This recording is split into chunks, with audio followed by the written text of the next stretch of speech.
بسم اللہ الرحمن الرحیم۔ ان صورتوں کا بیان جن میں صرف قضا لازم ہوتی ہے۔ مسئلہ نمبر 1، یہ گمان تھا کہ صبح نہیں ہوئی اور کھایا پیا یا جمع کیا، بعد کو معلوم ہوا کہ صبح ہو چکی تھی، یا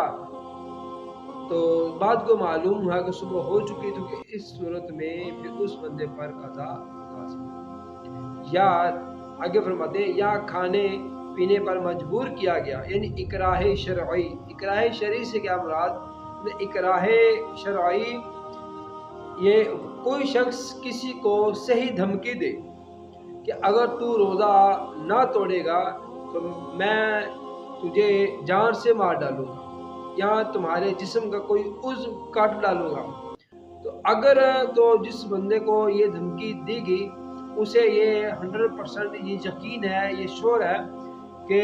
وہ بندہ جو دھمکی دے رہا ہے، تھریٹ کر رہا ہے، وہ کنفرم اپنی اس بات پہ وہ قائم دائم، اور وہ بندہ وہ اس طرح کرے گا، تو کیا ہوگا پھر اس روزہ دار کو چاہیے کہ وہ اسے کہہ لے کہ اس چیز کے اندر روزہ توڑ دے، اور یہ اکراہ شرعی ہے، اسے اکراہ شرعی کہتے ہیں۔ اکراہ شرعی پایا گیا، اگرچہ اپنے ہاتھ سے کھایا ہو تو صرف قضا لازم ہے، یعنی اس روزے کے بدلے میں ایک روزہ رکھنا پڑے گا۔ مسئلہ نمبر 2، کہتے ہیں بھول کر کھایا پیا یا جمع کیا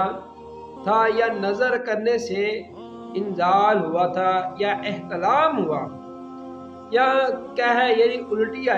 الٹی آئی، اور ان سب صورتوں میں یہ گمان کیا، اس روزہ دار نے یہ تصور کیا کہ اس کا روزہ جاتا رہا، اس کا روزہ ٹوٹ گیا، اب اس نے قصدن کھا لیا تو صرف اس پر قضا فرض ہے، اس پر قضا کرنا فرض ہے۔ اللہ تعالیٰ کی بارگاہ میں دعا ہے کہ اللہ تعالیٰ عمل